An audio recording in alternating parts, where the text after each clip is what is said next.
They sold my ranch before sunrise, so I sold their entire neighborhood before lunch. Sounds insane, doesn't it? But that's exactly how the world works when the folks holding the paperwork think you're just another dumb rancher with mud on his boots. The morning I came home and found strangers hauling off my grandfather's feed wagon. Let me tell you, that's the moment I knew something was rotten in Wyoming. My 500-acre family ranch gone just like that. On paper, stolen by an HOA I never joined, never even met. But the thing about paperwork, it goes both ways. They didn't know the truth. I had the law, the land, and most important, a little piece of federal history tucked away in an old barn.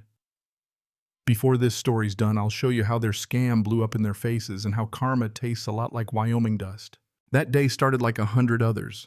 Sun barely up, Wyoming cold, sharp enough to cut through denim. My old pickup bouncing down the ranch road window cracked just enough to let in the smell of sagebrush dust and a little mineral tang from Cottonwood Creek. I'd spent all night hauling supplies in from town. All I wanted was coffee, maybe 5 minutes peace with the cows before the day started. But halfway up the drive, I saw them too many shapes, moving voices. I didn't know, men in shiny vests, barking orders, trucks I'd never seen lined up like it was a construction site. And right there, my grandfather's feed wagon hitched up to somebody else's truck. Wheels spinning, dirt flying like my family's legacy was just another line item in an auction. My heart was thumping slow and heavy, something in me already knowing this wasn't neighbors borrowing a tool or kids trespassing for a dare. No, these were strangers, and they were dismantling my life. There was a paper stapled to the gate, red stamp, big as day, slapping in the wind like a warning. I stepped out, boots hitting the frost, and read those words, "Foreclosure sold to HOA bidder, effective immediately." Just like that, 500 acres gone. My land never under mortgage, never missed a tax bill, every deed filed by hand, every paper kept locked in a cabinet my dad welded himself. There was no universe, none, where this place was up for foreclosure. And that's when she showed up. Marilyn Croft, president of Cedar Hills Homeowners Association, a development 5 miles south that sprouted cookie-cutter beige houses like mold around a golf course. None of them knew how to mow. Tall, polished red wool coat that looked like it belonged at a sack sale in Denver, not anywhere near cattle. Clipboard in hand, blonde hair pinned so tight I wondered how she could even blink. Behind her, 2 board members with tablets recording every tool that walked out my gate. "Mr. Carter, we've been expecting you," she said. Expecting me, I must have been a sight. Mud-splattered jaw set, fighting to keep my voice level. "Mind telling me why people are stealing my equipment?" I asked. She smiled, thin as a razor. "Not stealing. Transferring ownership. The property was auctioned yesterday afternoon. Procedures were followed. Procedures." I was clinging to the edge, that sheet of paper shaking in my hand. "I never missed a tax payment." "What auction?" She flashed that look people get when they're about to drop a hammer. "Foreclosure auction for delinquent community impact fees totaling $78,000. HOA placed a lien months ago. You received notice." That's when I realized how deep this hole went. I'm not part of any HOA, never signed a thing, never agreed to a thing. "Oh, but you are now." She tapped her clipboard. "Boundary adjustments were filed last year. Cedar Hills extended jurisdiction. Membership is automatic." She might as well have spat in my face. "Lady, my grandfather bought this ranch in 1954. You don't get to auto-enroll land into your little covenant." She shrugged as if stealing a man's home was a typo. Community standards exist for stability. When owners fall behind on required fees, consequences follow. That's when I saw it, something off in her confidence. Too clean, too rehearsed. My old man always said you can hear the truth in someone's voice. Hers sounded like polished aluminum, shiny but hollow. By the time I reached the Cedar Hills Community Center, I was running on nothing but stubbornness and caffeine. The air was pine sap and damp earth, but nothing about it felt right. Inside, the owners' meeting was already underway. My ranch outlined on the projector in bright HOA blue like a kid's territory map. Marilyn at the podium, red coat draped like a victory flag. "Mr. Carter, you're not on today's agenda," she started. "This is for Cedar Hills property owners only." Good, I said, because I'm here to find out how you put my ranch on that map. A guy in a plaid vest looked like he'd never worked a day in the sun said boundary realignment, filed last fall. Perfectly legal. Filed where county offices, Maryland answered. Proper channels. I pressed harder. Which address did you mail those notices to P.O. Box 2227? I almost laughed.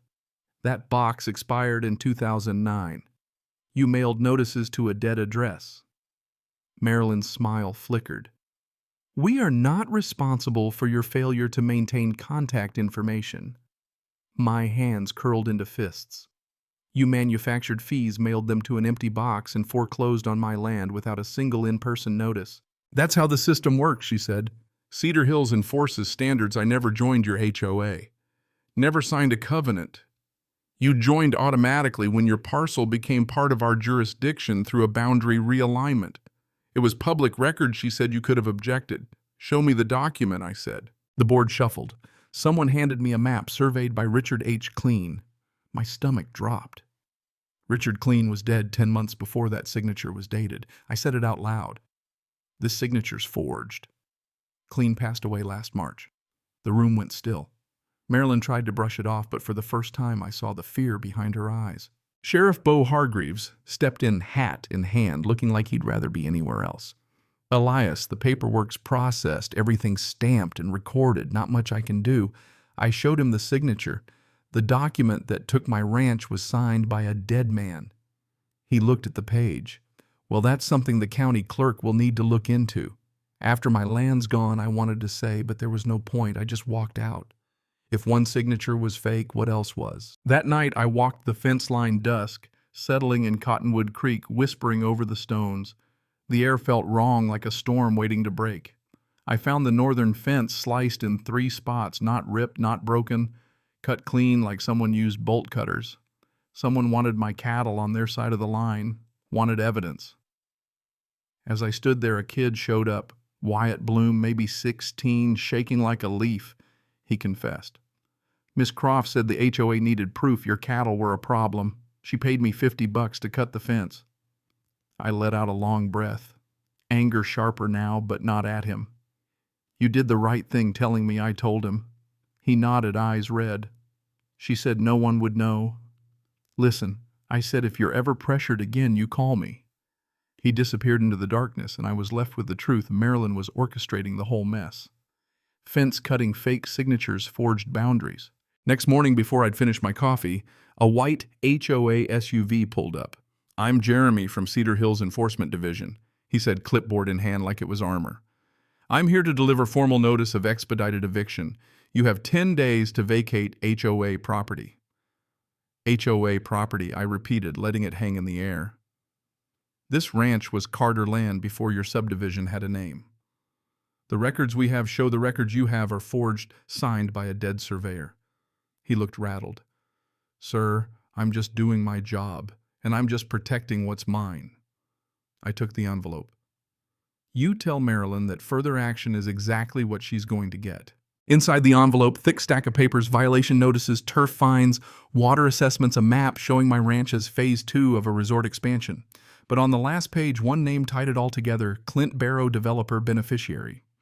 I remembered that name guy who'd wriggled out of a failed development, and Casper left lawsuits and broken promises behind. Now he was after my land. That's when I went to the barn. Old wood dust, the smell of my childhood. There in a box were the documents Dad always told me to keep safe, deed surveys, and at the bottom a faded map stamped, U.S. Department of the Interior, 1968. Riparian easement, federal jurisdiction. That little piece of paper meant nobody, no HOA, no developer, no county could mess with my creek or the land it touched. I took that map and went straight to Cheyenne. Rachel Monroe, the best attorney I know, sharp as a cattle prod, took one look at the easement and her eyes lit up. This isn't just protection. This is a weapon. I laid it all out for her. The forged signature, Wyatt's confession. The eviction threats, Barrow's name. She started digging county tax filings, audit trails. They're not just bullying you, Elias. They're running a scam. And your ranch is the crown jewel. She brought in Deputy Clerk Granger, who confirmed that federal easement was still on file. If this holds, he said, the HOA can't touch your land. They'd need federal clearance just to widen a walking path. Armed with proof, we got to work building a wall of evidence, photos, affidavits, records, every paper my family ever signed. Rachel's office turned into a war room. Turns out the HOA hadn't paid their county taxes in 3 years. That meant their foreclosure was illegal, their authority non-existent. Rachel found emails, Marilyn and Barrow plotting in black and white, clean signature added. Proceed with acquisition plan. They weren't even subtle. Wyatt showed up again, nervous. Miss Croft sent my mom a letter threatened eviction if we didn't cooperate. He handed over a map, Cedar Hills Expansion Phase 3, Agricultural Acquisitions. My ranch and 2 others circled in red. Barrow can sell a resort for $40 million if he clears the valley, Rachel said. That's why. That's the price of greed, 40 million reasons to forge, coerce, sabotage. With the map, the emails, the money trail, all in hand, Rachel filed racketeering complaints. This is federal prison material, she said, not just a lawsuit. Dusk fell across the plains, and for the first time, the land felt steady. The next morning, I signed the papers for the Cottonwood Conservation District, a legal hammer, giving me the right to reclaim any land seized by fraudulent means. Conservation law is a funny thing. What the HOA used as a weapon, I turned into a shield. Honest paperwork is stronger than any scam. Court day came. The courthouse packed with news vans, Cedar Hills residents folks waving signs, Marilyn sitting smug at the plaintiff's table in a white coat, Barrow beside her. Rachel went first. Binder after binder forged signature dead surveyor emails showing conspiracy proof the HOA hadn't paid taxes, the federal easement. Judge Henley's eyebrows went up so high I thought they'd leave his forehead. Wyatt testified, voice trembling but true, about Marilyn paying him to cut the fence. Rachel handed over a flash drive with every email, every confession. The judge's gavel thundered. The court acknowledges substantial evidence of fraud, forgery, and deliberate harassment. I stepped forward. On behalf of the Cottonwood Conservation District, I am invoking eminent domain authority to reclaim all properties illegally annexed. That includes the entirety of Cedar Hills Estates. Marilyn gasped. You can't take our homes. I'm not taking anything, I said. I'm restoring what was stolen, protecting the land your HOA tried to erase. The judge nodded. Federal agents will be notified immediately. This hearing is adjourned. Walking out of that courthouse, the wind whipping up dust and noise and questions, I finally felt something shift inside me. Marilyn and Barrow were handcuffed, escorted out under the weight of their own arrogance. Justice didn't roar that day. It just walked out steady, wearing boots, and left a mark deeper than any survey line. A week later, the whole subdivision was under conservation authority. Every house, every lot, every patch of fake turf. At a meeting in their old community center, I stood before the residents. You're not being evicted, I said. We're converting the area into conservation territory. Anyone can lease their home for less than your electric bill. No bulldozers, no revenge, just stewardship.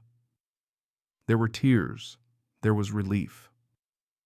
Laughter, even when I said, I'm a rancher, not a tyrant.